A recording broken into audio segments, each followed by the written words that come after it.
আজকে আপনাদেরকে কয়েকটা জিনিসের কথা বলবো। এই জিনিসগুলো যদি আপনার বাড়িতে থাকে তাহলে আপনার জীবনে কিন্তু দুর্ভাগ্য নেমে আসবে এবং আর্থিক ক্ষতিও হবে। বাস্তুতে এই জিনিসগুলো কিন্তু একদম শুভ নয়। তাই জেনে নিন যে কোন কোন জিনিসগুলো বাড়িতে থাকলে কি সমস্যা হতে পারে।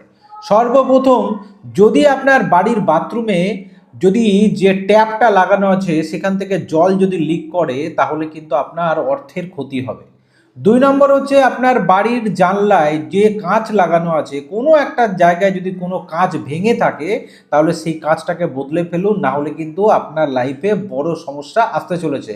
কোনো রকমের ভালো দিন আপনার লাইফে আসবে না, খারাপ সময়ই কিন্তু আপনার জীবনে প্রবেশ করবে এবং খারাপ সময় যেতেও চাইবে না। ৩ নম্বর হচ্ছে, যদি আপনার বাড়িতে কোনো ঠাকুরের মূর্তি ভাঙা অবস্থায় থাকে বা ঠাকুরের ফটো ফ্রেম যেটা নষ্ট হয়ে গেছে আপনি রেখে দিয়েছেন, তাহলে সেটাও কিন্তু আপনি সেখান থেকে সরিয়ে দিন, না হলে কিন্তু আপনার লাইফে সমস্যা মিটবে না, সমস্যা চলতেই থাকবে। ৪ নম্বর হচ্ছে, যদি আপনি আপনার বাড়িতে কোনো রকমের ইলেকট্রনিক আইটেম যেগুলো আছে, টিভি, ফ্রিজ, এসি হতে পারে, মাইক্রোওভেন হতে পারে, যে কোনো ইলেকট্রনিক আইটেম যেটা অনেক দিন ধরে খারাপ হয়ে বাড়িতে পড়ে আছে, সেটাও কিন্তু আপনার জীবনে অনেক রকমের সমস্যা তৈরি করবে। তাই সেটাও কিন্তু বাড়ি থেকে বের করে দেওয়াই ভালো।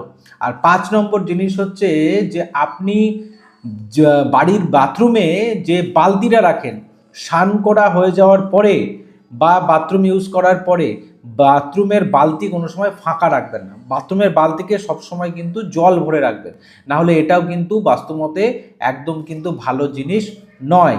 এরকম অনেক জিনিস রয়েছে যেগুলো আপনাকে খেয়াল রাখতে হবে আপনার বাড়ির জন্য, যাতে এই সমস্ত জিনিস থেকে বাড়িতে বাস্তুদোষ তৈরি না হয় এবং যেগুলো আপনার জীবনে অনেক রকমের সমস্যা তৈরি না হয়। তাই আপনার বাড়িতে এই জিনিসগুলো থাকলে সেইগুলোকে তৎক্ষণাৎ সেখান থেকে রিমুভ করুন, সেখান থেকে সরিয়ে দিন, না হলে কিন্তু জীবনে অনেক বড় সমস্যা আসতে পারে।